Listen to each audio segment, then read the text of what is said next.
अस्सलाम वालेकुम नाज़रीन, हमारे चैनल नो एंड ग्रो पर आपका खुश आमदीद है। हमारा ये चैनल इस्लामिक शो चलाता है क्विज़ की शक्ल में और बच्चों को उसमें सवालात पूछे जाते हैं और इनाम से नवाजा जाता है। चूँकि ये बात आप जानते हैं, इसीलिए मुझसे आज एक सवाल हुआ कि रसूलुल्लाह सल्लल्लाहु ताला अलैहि वसल्लम के माँ बाप यानी हज़रत आमना और हज़रत अब्दुल्ला, ये लोग तो रसूलुल्लाह सल्लल्लाहु अलैहि वसल्लम पर ईमान लाए नहीं, तो ये लोग मोमिन कहलाएंगे या नहीं? ये लोग मोमिन है या काफिर? पहली बात तो ये है कि ये सवाल सुनकर ही मैं शॉक हो गया, क्योंकि ये एक मुसलमान का सवाल लगता ही नहीं है। क्योंकि एक मुसलमान को ये बात तो मालूम होनी ही चाहिए कि रसूलुल्लाह सल्लल्लाहु अलैहि वसल्लम के माँ बाप मोमिन थे भी या नहीं थे। तो पहली बात तो ये कि ये सवाल करना नहीं चाहिए था, लेकिन जब उन्होंने कर लिया, मैंने उनको तसल्ली बख्श जवाब दे दिया, तो मैंने सोचा कि ये सवाल हमारे नाज़रीन के जहन में भी आ सकते हैं, इसीलिए मैंने आपके लिए ये वीडियो बनाया है। उम्मीद है कि आपको ये वीडियो पसंद आएगा। पसंद आए तो लाइक, शेयर और सब्सक्राइब करते हुए जाइएगा, इससे हमारा मोटिवेशन बनेगा।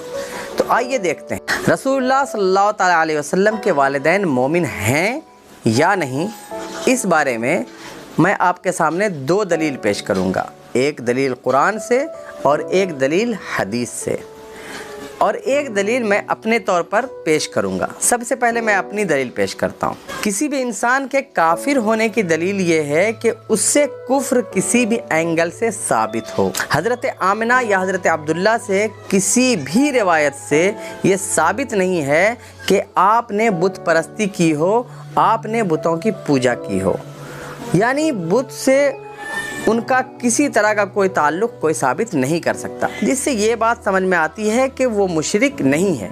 क्योंकि अगर वो मुशरिक होते तो जैसे और लोगों के बारे में रिवायतें मिलती हैं कि वो बुतों की पूजा करते थे, उसी तरह उनके बारे में भी रिवायत मिलती, लेकिन ऐसी कोई रिवायत नहीं मिलती है, जिससे ये बात समझ में आती है कि आप मुशरिक नहीं थे।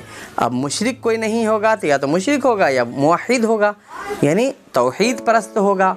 तो रसूलुल्लाह सल्लल्लाहु ताला अलैहि वसल्लम के वालिदैन का मुशरिक ना होना साबित, जिससे ये साबित हुआ कि रसूलुल्लाह सल्लल्लाहु अलैहि वसल्लम के वालिदैन मुवहिद थे, यानी तौहीद परस्त थे, अल्लाह को एक मानने वाले थे। ये तो मेरी तरफ से दलील हुई। दूसरी दलील हदीस से पेश कर देते हैं। अल्लाह के रसूल सल्लल्लाहु ताला अलैहि वसल्लम ने इरशाद फरमाया, लम अज़ल उनक़ल मिनल अस्लाबित ताहिरीना इलल अरहामित तय्यिबात। अलग अलग अल्फाज में ये रिवायत आई है, जिन सब का मतलब ये होता है, मैं हमेशा पाक सुल्बों से पाक रहमों में मुंतकिल होता हुआ आया हूँ।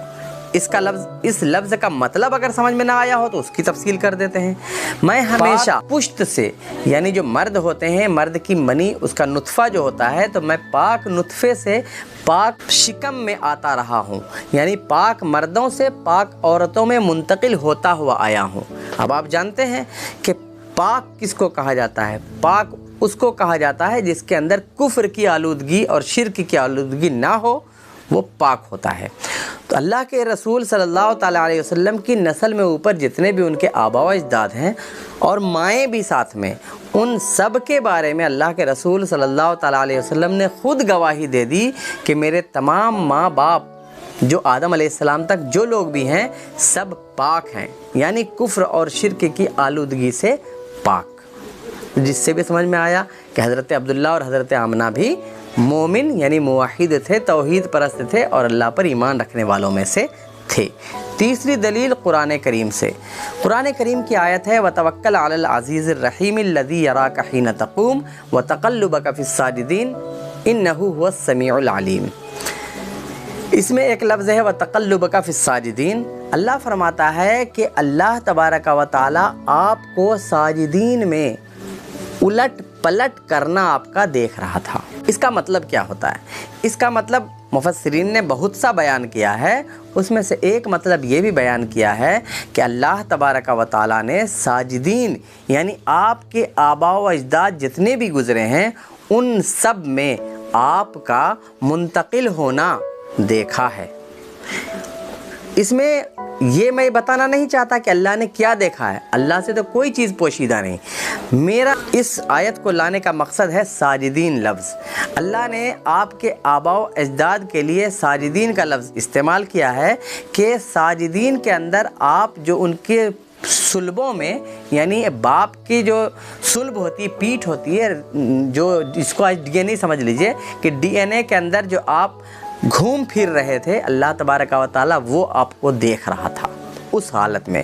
اس میں اللہ نے آپ کے آباء و اجداد کے لیے ساجدین یعنی سجدہ کرنے والے کا لفظ استعمال کیا ہے، یعنی مجھے جو لوگ سجدہ کرنے والے تھے ان لوگوں میں جو آپ کے آباء و اجداد تھے ان میں، اور وہ لوگ مجھے سجدہ کرنے والے تھے، مجھ پر ایمان رکھنے والے تھے، ان میں آپ کو پلٹتا ہوا دیکھ رہا تھا۔